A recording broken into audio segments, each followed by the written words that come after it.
Mbaniriza bannange ku mukutu gwaffe guno Euroforum UG era kuno mukutu kwe tubeera ne tukubaganya ebirowoozo buli omu n'abaako kyayigira ku munne ffenna tukkiriza tetuli bamanyi naye buli omu bw'awa endowooza ye wabaawo abaako kyagiyigirako. Amannya agange nze Tom Crane Mulinda, olwaleero nze omwanjuzi wa programu eno nga topiki y'olunaku olwaleero egenda kubeera ku bannayuganda abali mu diaspora nga twebuuza lwaki bannayuganda abali mu diaspora mu nsi ku mawanga abamu bafuna obuzibu bungi okupenetratinga mu kye twandiyise white collar jobs, egyo emirimu egy'abantu like betusanga omwezi ensi. Buli omu alina endowooza ye, abamu bakkiriza, abamu bagamba kituufu, abalala tebakikkiriza, era balina factors okusinziira mu nsi gy'alimu. Abali mu nsi z'abawalabu bajja kugamba different factor, abali mu Scandinavia nabo bajja kubulira different factor, n'abali mu nsi ezoogera oluzungu ng'e Canada, US, UK nabo bajja kubulira bayinza okugamba oli mukyamu kukyoyogera si kituufu ekyo. So olwaleero nina abaami basatu era nja kubasaba buli omu yeyanjule mpola mpola era ndowooza awo tujja okutandikira. Nja kutandikira n'omukulu SSALI atubulire n'egyali n'akatonotono ebimukwatako. Taata webala okutegeka omukolo guno. Amannya gange nze SSALI GODFREY nga mpangalira ano mu Toronto, Ontario province ye Canada. Nga ono Canada wenkolera emirimu gyange right now nkola na ddwaliro. I work with the hospital, Toronto Western Hospital, as well as Toronto General Hospital. So I shuffle in between amalwaliro ago abiri. Ninga wane Toronto wempangalidde obulamu bwange nga nviira Kyaddondo waffe Masaka natandikana mu bawo kuume abeere bulungi. Mwebale kutegeka mukolo guno. Kale tweyanze omukulu Richard era naawe nja kusaba otweyanjulire abantu basobole okutegeera. Webale nnyo mutesitesi. Amannya gange nze Richard YIGA era nga nsangibwa wano mu essaza lya Scandinavia wano erya Ssaabasajja Kabaka erya Gothenburg nga ndi chemical engineer, nasomera bya chemical engineer era nga nkola nga laboratory engineer wano mu Ministry of Water erya Sweden. Wano mazeewo emyaka 6.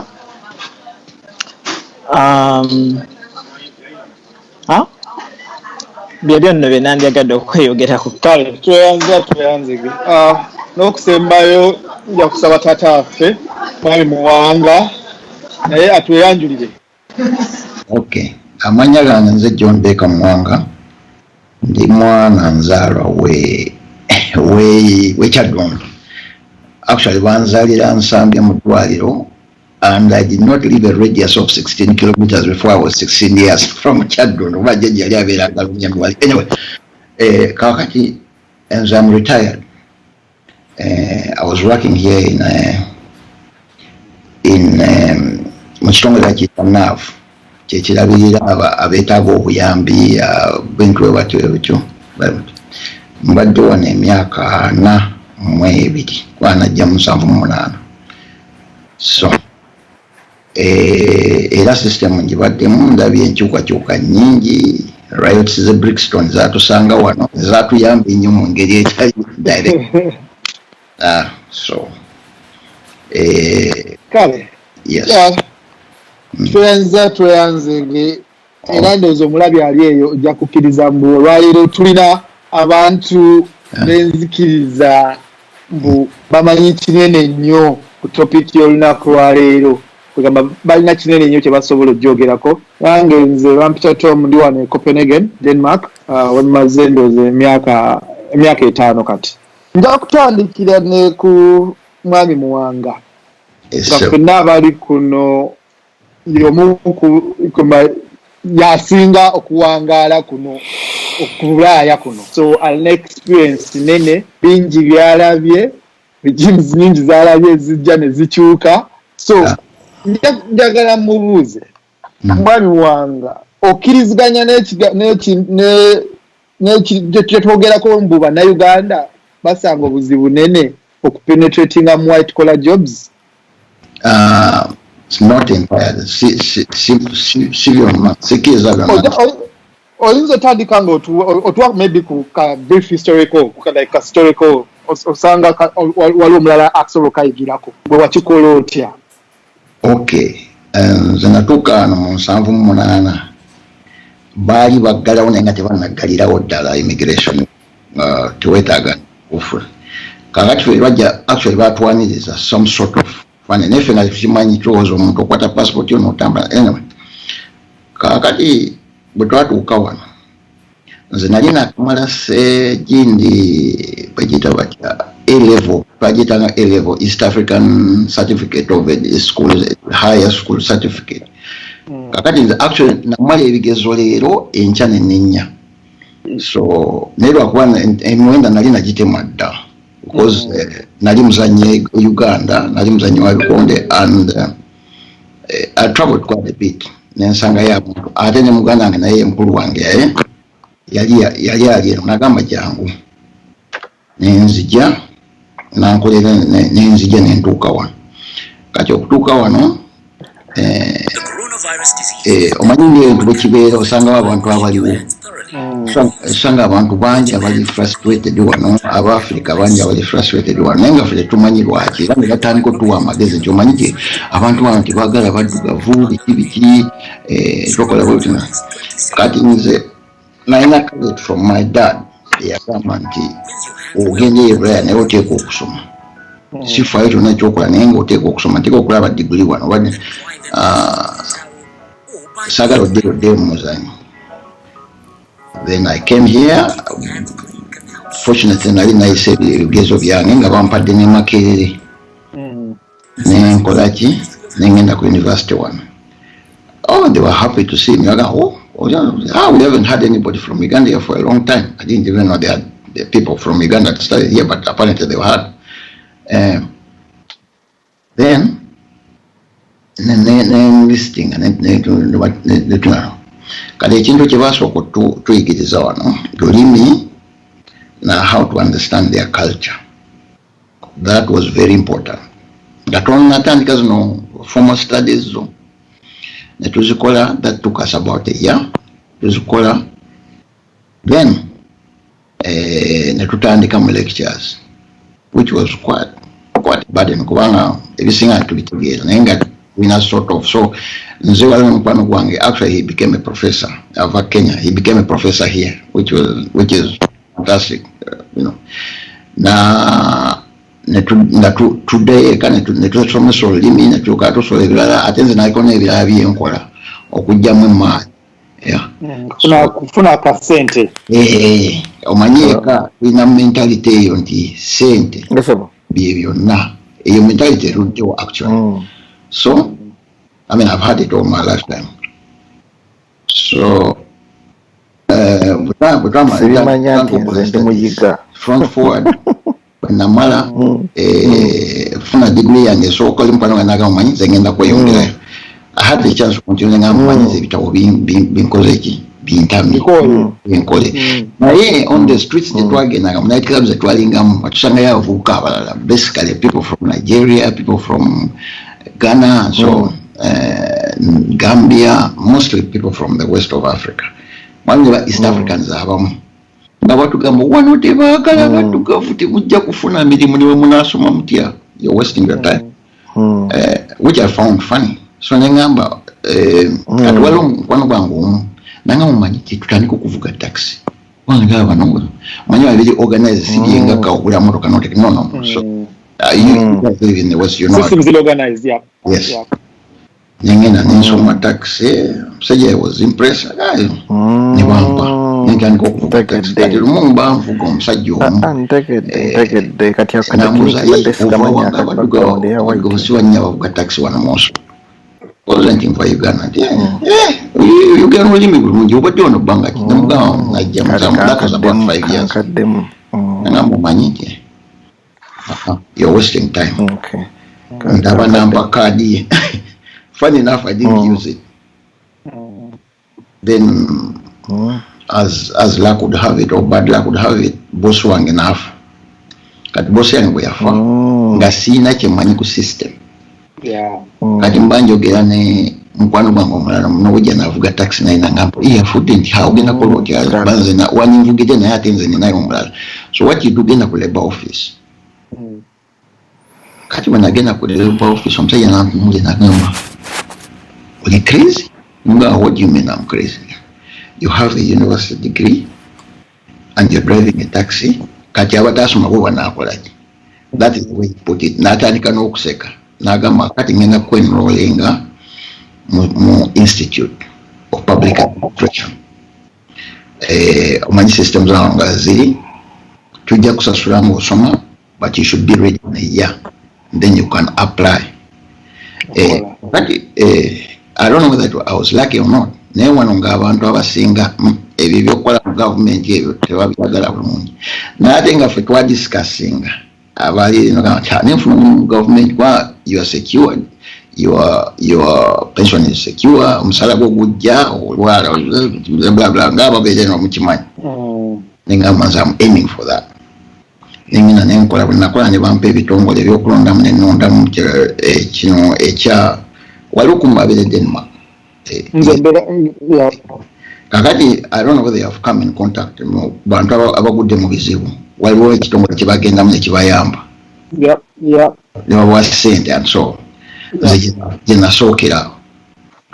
nasookerawo my boss was impressed kubanga manyi na Uganda ku sente yokolera ddala so then nenkolawo ne bagamba manyi ti gwe tujja kukusigaza kubanga yali internship first and mpandika byonna asiina kyemmanyi I mean I didn't know the systems then tugenda ku seminars ne seminars out of the first 5 seminars I was dealing with 4 were on how to integrate foreigners and get them jobs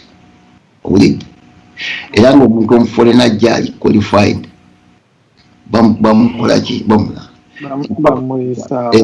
wano ogenda mu bitongole bingi you'll be surprised ogenda okulya bwoti where are you from? I'm from this place. I'm from Gambia. I'm from this. Nasanga Jews wano omuntu omuyita Katongole. I don't know. I've never heard of him here. But he's working. He's had a very good, he says he's been here for 14 years. But I've never seen him. And I live in Oslo. And I'm always out work. I have the time. Anyway. Kati kyenva disputing ekintu ekigamba nti omuntu bwejja wano you have to buy to be employed in many jobs and so on. Yep. Of course, here you get what you give. I mean, what you put out is what you get back. Yep. With a good education, you will get it. Kakati waliwo ekirala no bwesimbu omanyi abantu bano abamu tebatumanyidde abamu balina stories ezaabwe their back stories about black people is different, so you have to tolerate that, but that I think the payback is quite better than kirungi nnyo ekyo mwami Muwanga era ndowooza nja kuddira katono nga kangende wa mwami Sali. Mwami Sali oli Toronto, Canada. Jensuubira olulimi ndowooza mukozesa Luzungu. Big advantage muli nti mmwe Oluzungu ne Uganda balukozesa. Gwe ng'ali Canada okirabye otya? Kiri kimu kye tugamba mbu Bannayuganda like bafusanga obuzibu okupenetratinga oba Canada kiri a little bit different. Go to your own story. What do you think? Tata webalire ddala omulamu ogwo kyenja okugamba I think it kiddayo to the individual. I think kyembangamba. It goes back to the individual. When in Canada, the scenario, I'm just, it's now coming, it's 2 months, 2 years and sinaweza myaka ebiri kitundu Canada. Naye nga bwe nkugambye mbu kisinziira ku individual, kisinziira on your personal ambition. Nze okubeera nti nkola mu ddwaliro saalinda application nti bampite. Nze I'm sorry, I'll say I'm a very ambitious person. Nze ne bwe mbeera ku street ka ne nnengera ekintu ekihappeninga wali. Street ka njibuka the next stop nenzerayo nembuuza what is happening. Gamba njagala nnyo how can I involve myself. Nze kati kankuwa example nti mu ddwaliro nali naakajja wano naye nga ntambula ku street ne nnengera ekitaawo mayizi no community tower eza incineration. Nenjirenga nengamba what is that? Is it a factory? How comes it in Chuga? I walked there. So we nyingira omwami omu nangamba ku notespot nangamba hey young man what is it? Nengamba I'm fine. Wano balina nnyo titles za volunteering. Volunteering is a very strong thing mu Canada. Nemugamba ndabye notespot nendaba emirimu nengamba kantunuleko. Omwami nangamba no. So what happens? Buli kyolaba ku notespot kya internal staff. Naye buli kyolaba ku katimba ku website yaffe kya the whole world. So nangamba young man, if you feel you're interested in working with the hospital, just go to our website and apply.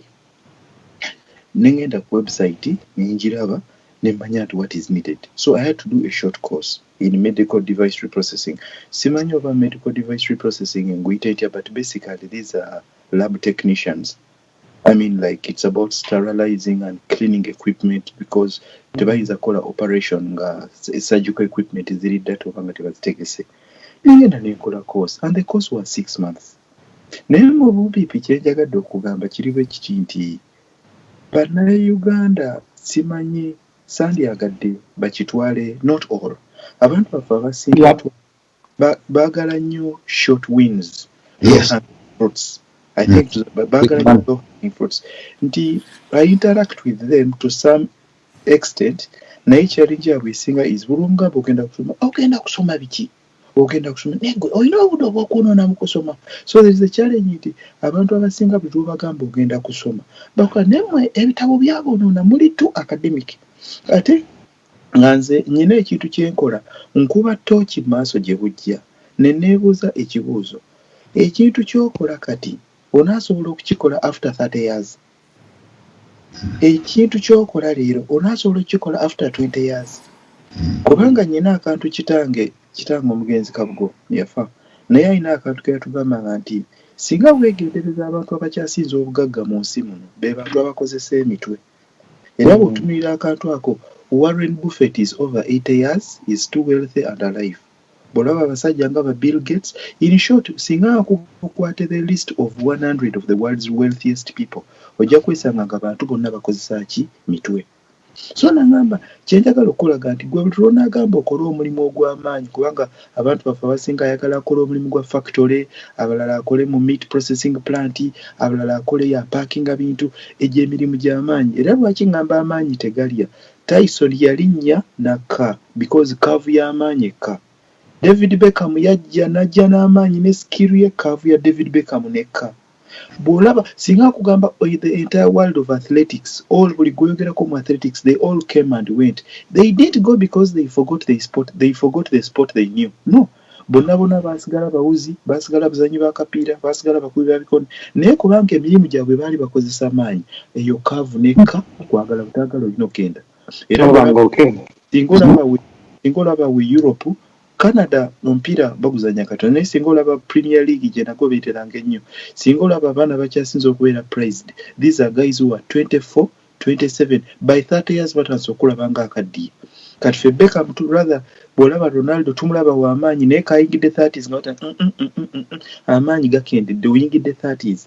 Kati kye nayagala okugamba nti why don't I do something that will use my head than use my muscles, because the muscles wear down. Olunayingira 40, 35, 40, 45 amaanyi naturally gajja kendeera.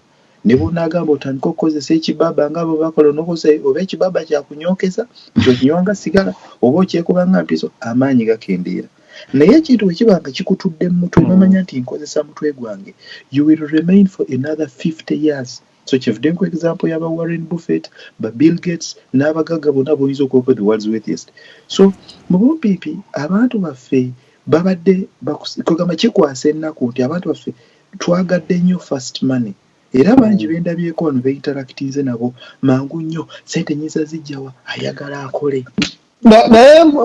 naye mwami Sali ku point eyemu omuntu ajja kugamba nku example mbudde e Kampala mbudde Chadon ndeseyo mama taata oba nzaddeyoko ne ku baana oba baganda bange abato bonna batunuulidde nze baagala school fees baagala sente kati bwe ntuuka wano mu myezi ebiri mba nina otandika okubanga akasente nkayingiza kati oŋŋamba otya ate nzireyo mu kusoma ng'ate waliwo ekifactory waliwo ekigundi wengenda okukola like no nsobola oluusi ne sente waka like nzeewoze batunza akataka nze okulinya ennyonyi.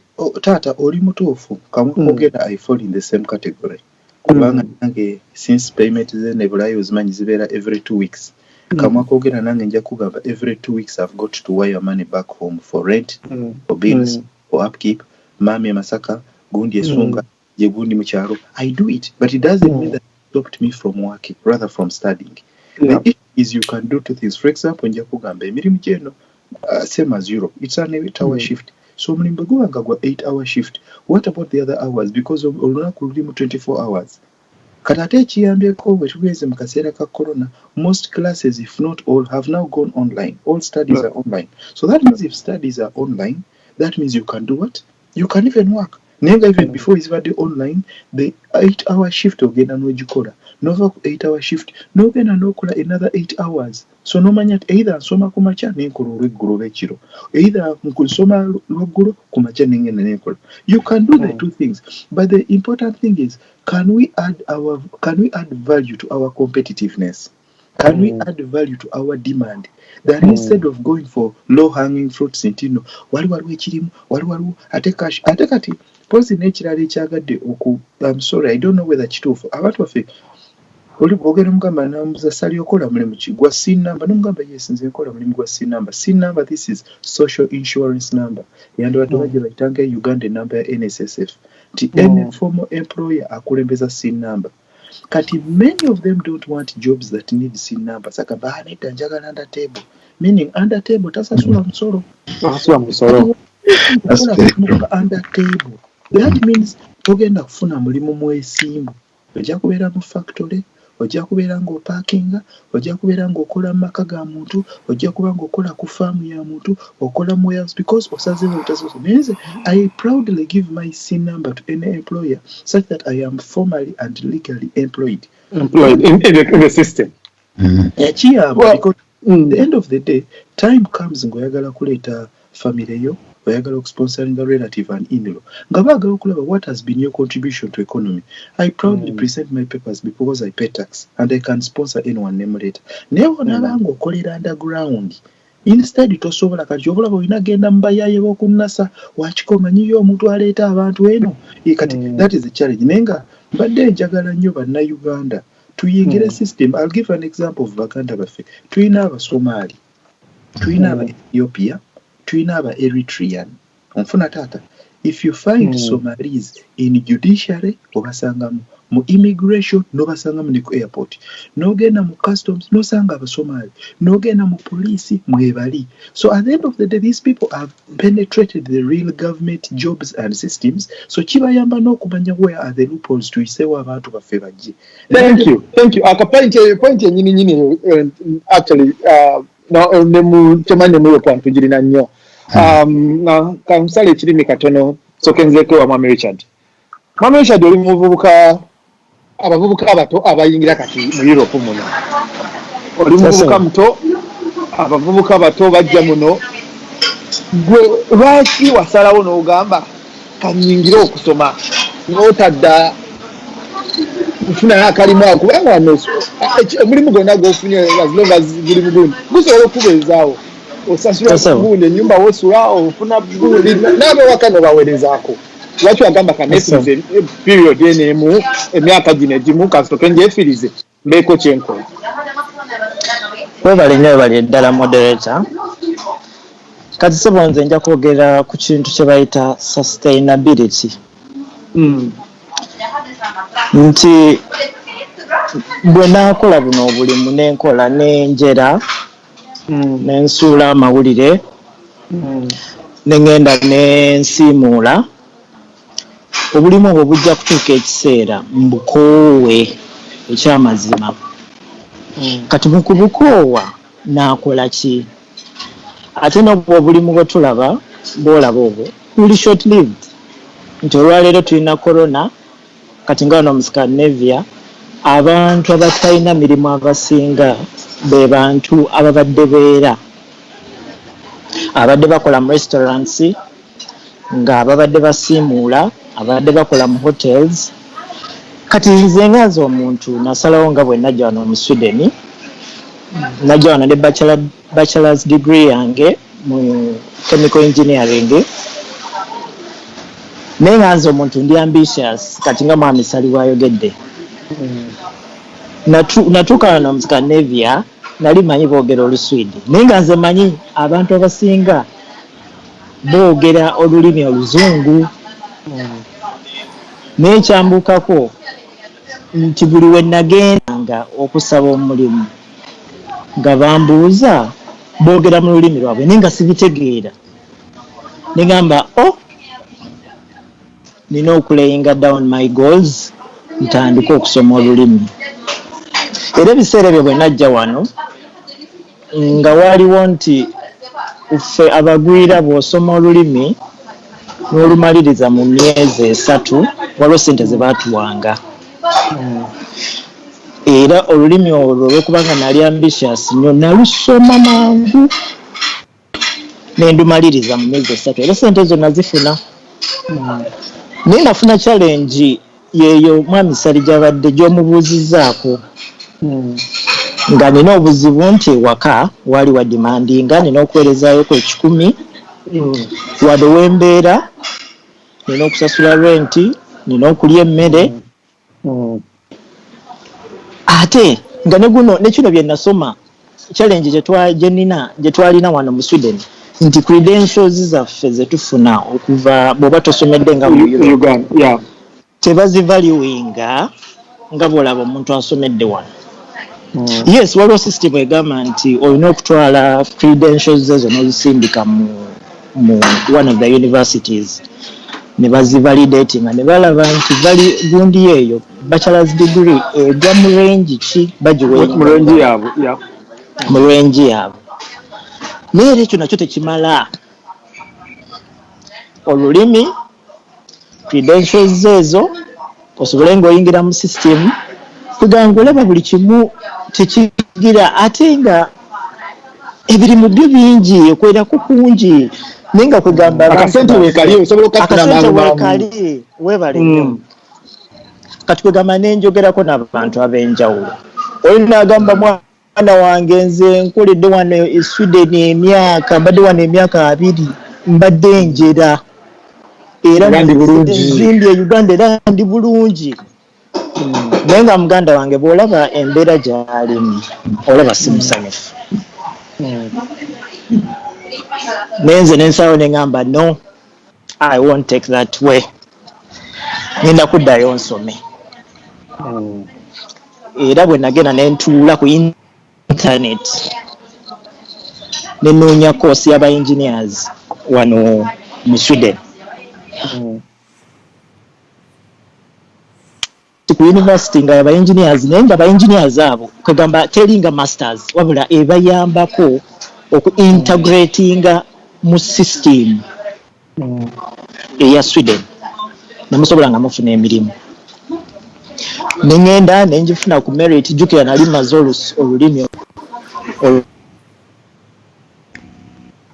bulungi naye ng'omuntu obukujjukujju bw'obeera nabwo obeera gundi kye bagamba inquisitive, buli kimu okinoonyerezaako kino kitegeeza ki kino kyabu kugamba obukola okunoonyereza n'osoma ku kino n'okola ki ne networking nayo olina okubeera ne networking nga y'amaanyi. Nenfuna koosi nenjikola ne Mukama nanyamba koosi bwe nagimaliriza nenfuna training mu mafuta amafuta bwe nabeerayo nakolayo ng'emyezi 6 nga tesisasulwa. Ekyo kye mwami Sali kyangambye nalina challenge y'amaanyi kyayogeddeko sisasulwa kati okubanga nali sisasulwa nafunangayo hours nga ngenda nenjoza ku bintu nenjoza ku bintu nengenda nensiimuula nengenda nentwala ku baana ku ssomero bwe bityo naye nga kugamba focus yange yali nti nina okufuna ekintu ekinsustaininga. Kati bwe nva mu mafuta abamafuta ne baŋŋamba tetugenda kutwala wabula saggwamu maanyi.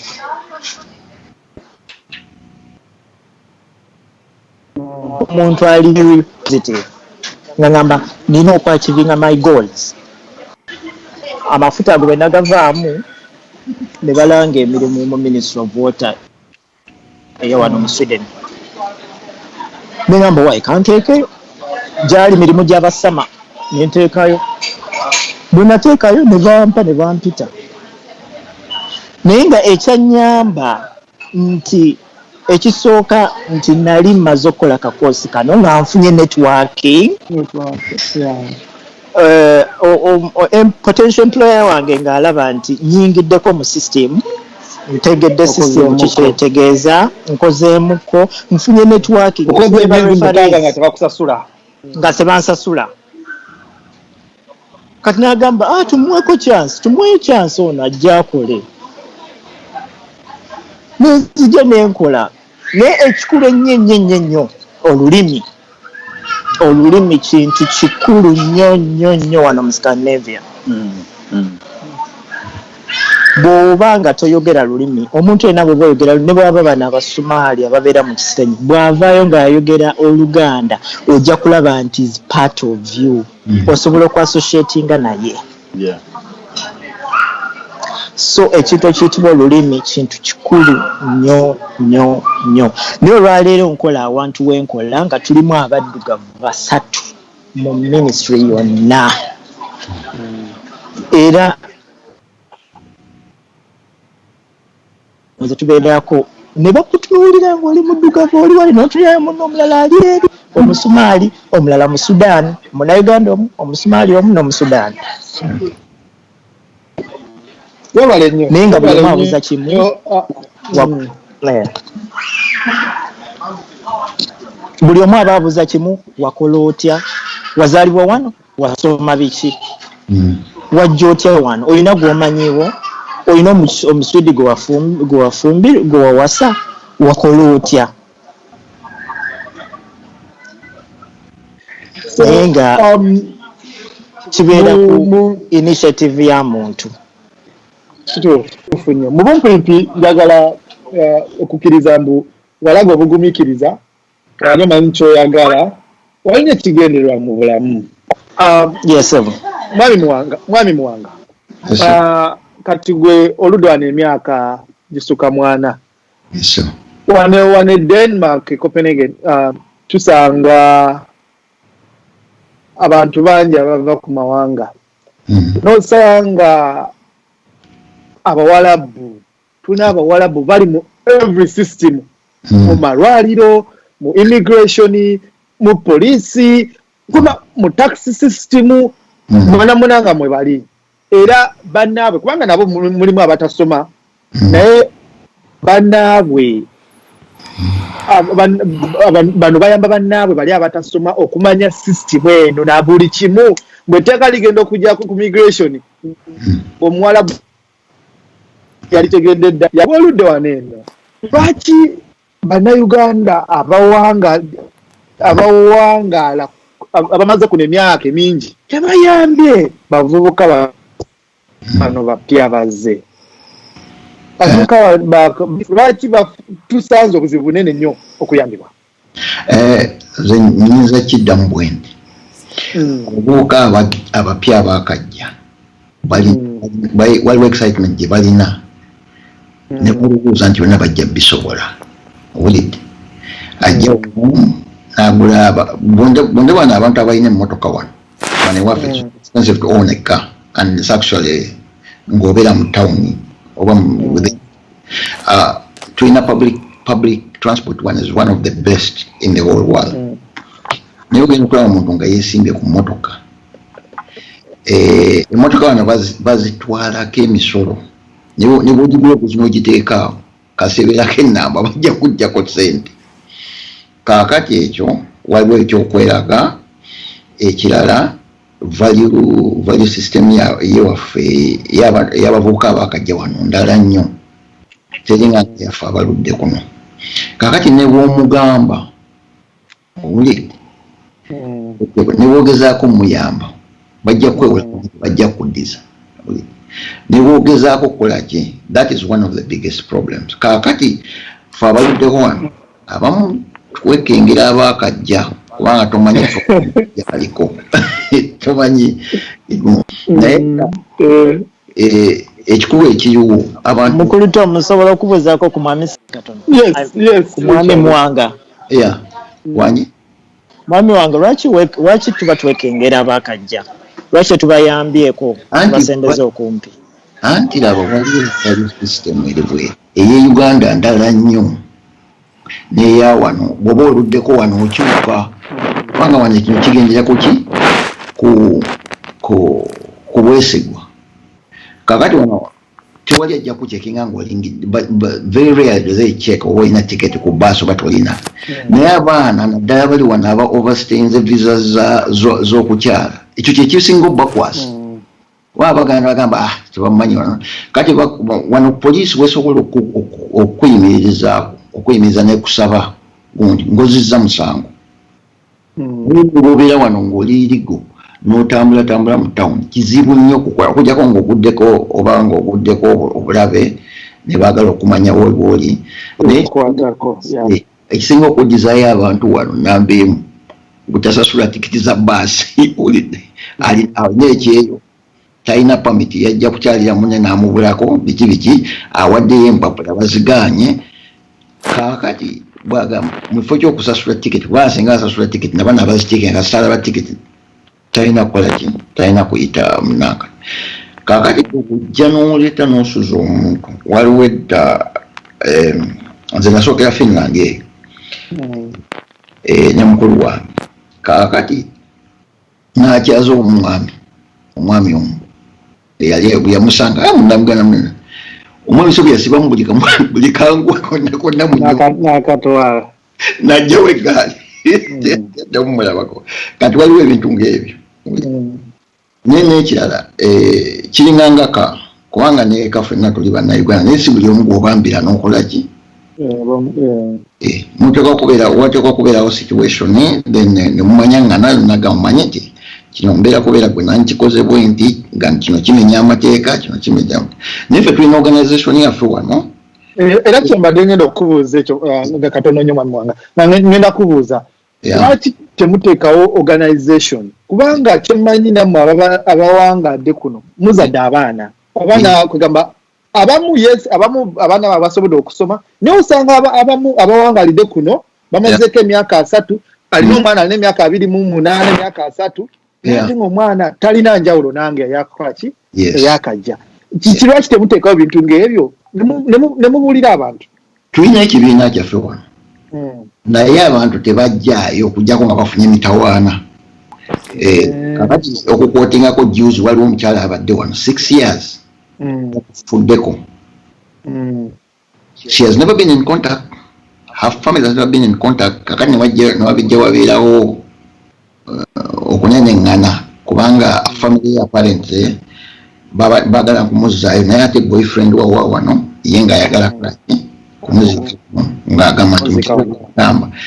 Kaakati awo naffe kataki twawula kubanga naffe batuyingizaamu aba association. So nze kamwa kwogera nali very concrete on that nembagamba naye omukyala abadde tetumumanyi. Kaakati ate tugenda okuyingira mu internal affairs. Lwaki tetubireka balibo babimale naye baagala moral support will give it naye nga we cannot go in as beside us. Kaakati kiva ku bantu abapya okunona. It's very easy. Uganda Association in Norway nga tulina Facebook page and so on. then they contact us, and that's all. While one book one juicy who contacted another one who contacted because I was one of the board. Nitumiyamba, nitumwa ku magezi. Nefe tetuyinza kuyingira mu nsonga zo how you are. Nga toyagala. Yeah. We can. Okay. Tuyanze. Mwami Sali. Kyomanyi Canada, US, UK, kile little jiranja kugamba kile little bit different. Unlike Mwami Richard ne mzee Muwanga, olina okuyiga olulimi kyekimu ne Denmark. UK, US, Canada waliyo emirimu mingi, especially mu care jobs. Bw'omwana aba yakajja, it's easy okufuna a care job. Ate n'aba nga afuna akasente akalungi, n'aba nga talina na birowoozo byakweyongera kusoma anything oba kubaako kyakola kyakuguka. Nze waliwo abamu bambi addayo n'asoma n'afuuka nurse n'afuuka like a certified nurse and all those things n'alinnya. Naye lwaki mwe abalina advantage eyo era osanga bantu batono abeyongeddeyo ne babaako kye bakola kubanga bagamba nze funa akasente kange simenyeka nnyo gino emirimu tegimenya nnyo ddala lwaki bakyalina problem eyo ate oba wamagezi ki okubaako like nabo kye basoma. Taata webale nnyo ekintu ekyo nakyogeddeko kye nayise low hanging fruits. Bagamba they easily go for the cheap things. For example, mfunya akasente kange naye kekali akagambo kenagambye akasente akafuna. Can you do that job for the next 20 years? Can you do that job after 30 years? Because at a certain time X ojja kuba oli 60, ojja kuba oli 70. Naye naabo okyasobola okukola 12-hour jobs kubanga kati wano mbalaba ng'abaana bamu bakola 12 hours abalala bakola 8 abalala bakola 8. So ojja kwesanga nti emirimu egisinga giteninga okubeera manual. Naye abantu baffe abasinga nga bwe nagambye baagala low hanging fruits ate kankiyite ambition tebali ambitious. Tebali ambitious era balaba omuntu ali ambitious ogenda okwesanga era gwe kumanyira omuntu atassociatinga nabo kebalaba omuntu ali ambitious ennyo. You somewhere don't correlate with them quite well. Ogenda okwesanga bategese manya baziyitazi tulina white party tugenda ku cruise ate tulina summer bash ate, I mean they always come up with the connotations of names. It's all about hey hurray kati ate musajja watu nze byo sigendayo oba katonda yanyima mazina mu kiwato nti I literally don't see myself on a dance floor for 20 minutes because sirabanga nsasula. In my understanding simanyi bwe ntandika paka chini bend over and for 30 minutes I'm doing a bend over. So because of that ogenda okwesanga nti y'olumanya nti funya akasente and that is all. Whereas bw'omugamba nti no singa ogenze no improving in your competitiveness nga bwe nkugambye nti Abasomali aba Ethiopia ate buli omu asembeza munne. Naye kati abantu baffe bambi baagala nnyo ebyamangu as long as afunye ssente amaze. N'omugamba nti naye ofuna ssente leero for example ojja kungamba oli mu roofing company singa lumu oseerera ku baati nga tuweesibye harness waliwo egyo emigwa gye beesiba harness eyo naye esobola okukutuka tekitegeeza nti bweyambala harness toyinza kukutuka. Oyinza n'okwambala harness naye n'ova ku baati n'otagwa tuuka wansi n'olengejja in the process of okukuba k'olengejja n'okutuka omugongo. So you're going to be confined in a wheelchair for the rest of your life. So what is your plan B if plan A fails? Nga there is nothing like a plan B. Yeah, I make my money. Kati nga bagambye because of that niwesanga nga because of low hanging fruits waliwo abagufuula etteeka ye ng'omusama every year he must go to Uganda. Every year he must buy a car, he must change a car, he must buy the latest Nike, Puma or Adidas, he must travel to Uganda. I literally ask myself, why am I traveling back home that often? Which is a big cost. So I have a question. Yes, Muzema. Yeah.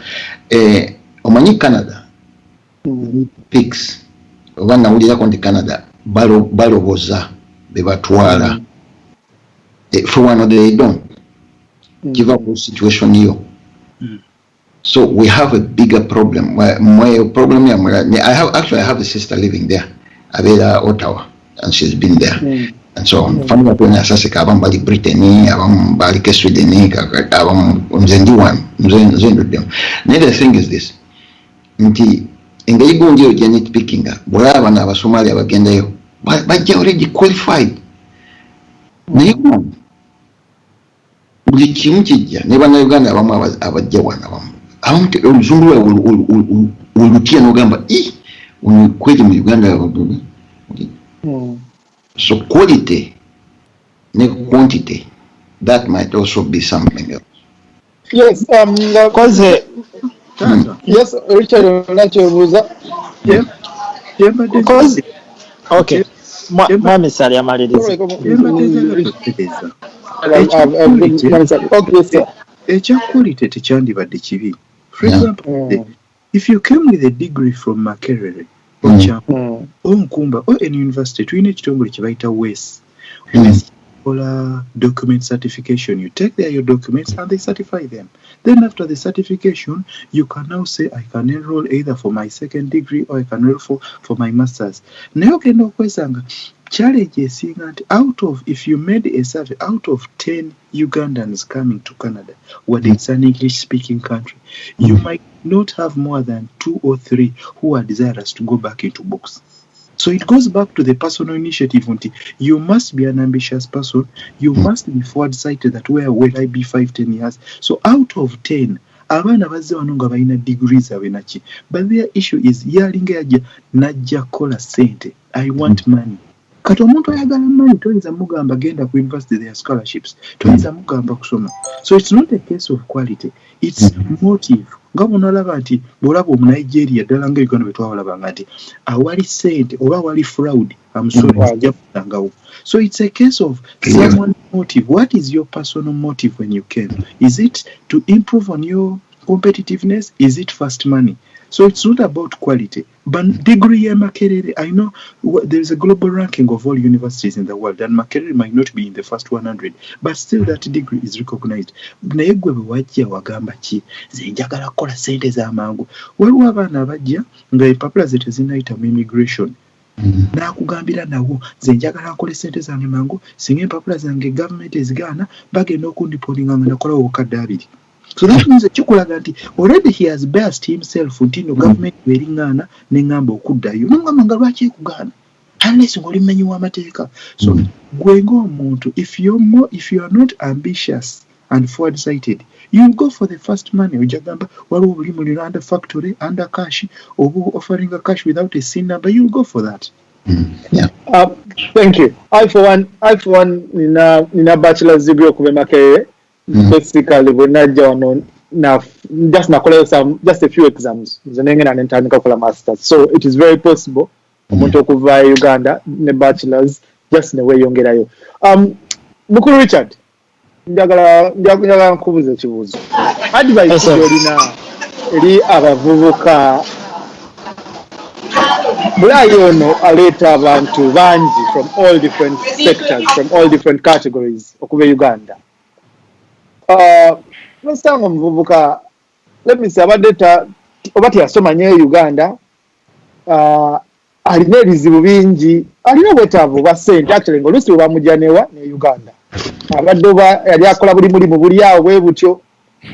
Advice ki gy'olina gy'osobola omuwa okusobola okweyimirizaawo okubanga emyaka 3, kubanga nsiba mbagamba emyaka 3 ng'ozeeyo Uganda onaba experience ki k'olina komba kiki kyonna abasomyewo nga si gy'owa omuvubuka ng'oyo. Advice gyewa omuvubuka abazze wano ekisooka kukyusa mindset. Mindset gye tulina abavubuka abazze wano ne mwami Muwanga kyayogeddeko ye survival mindset. Tujjawa nze ne bwe najja oli abeera ne mindset nze bwe nnyingira ebulaya bwe nti nja kukola kyonna, nja kubeera nja kukola kino biki, nina okukola ssente mpereze Uganda, nina okuzimba biki. naye ogenda kukola ekyo kyonna okutuke obulamu bwo bwonna otuke ku myaka 45 ng'olinga ow'emyaka 5 oba nkaaga ab'enkaaga bwetuli ebyo byonna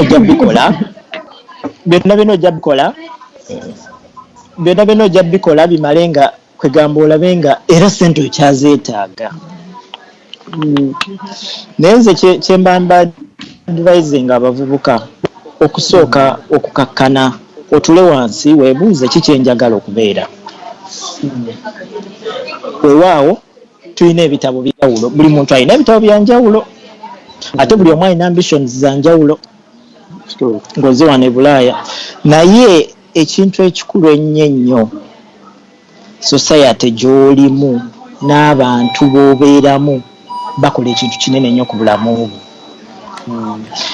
Bw'oba oyagala okubeera wano omusawo osobola okubeera omusawo naye okikola otya okyakivinga otya okubeera omusawo wano.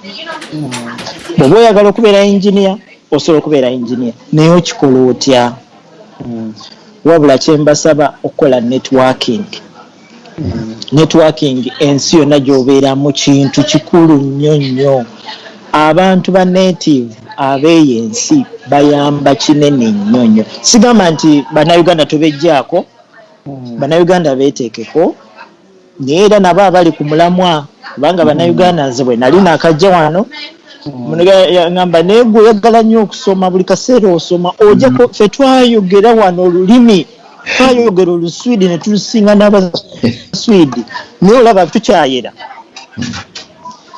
Kati senga nawuliriza omuntu oyo ekyamazima si kweraga naye nange olwaleero mbeera mu lulimu guno ne ngukola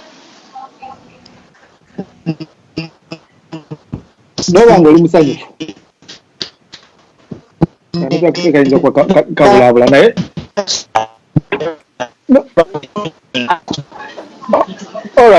nimbanga naye omuntu gw'empook training ali ku PhD akyeŋŋamba nti nange kwennyini ndaba kati adinze value eyo naye olw'okuba nga nagumiikiriza n'empitamu mu ekyo kyonna system nga bwekola ate n'ensetinga goals zange nganze. So if you want something you work hard for it and fight for it, you will achieve what you want. Bannayuganda bannaffe So improvements zigenda zijja all going to improve. Bino ebintu buli omu awandowooza ye era nze mbebaza abakulu olw'endowooza zammwe era buli omu kyemanyi abaako kayigira ku munne wano ne wali. So musigale ku mukutu guno mubeereeko, topics zikyajja nyingi, bintu bingi ebyo twogerako, bintu bingi tujja kubaleetera abantu bangi every now and then. Era ne ba panelists bangi abakyaliko ne ba moderators abalala abakyaliko, programs nyingi ezikyajja. All you have to do is to go down, click the like, follow the page, and buli kimu ojja kuba okifuna. Nja kwebaza abannaffe abali background abatambuza kino ekintu okuba nga ffenna tuli mu social distancing, buli omu ali yonna gy'ali. Naye okuba nga musobola otufuna, nja kwebaza Mwami Moses Mugisha, nja kwebaza Mukulu Titus, n'abasigadde bonna abali mabega eyo. Mwebale nnyo, mwebale ddala, Mukama abankuumire, mubeere bulungi. Okay, bye bye. Kale bane mubeere bulungi. Okay, bye. Bye bye.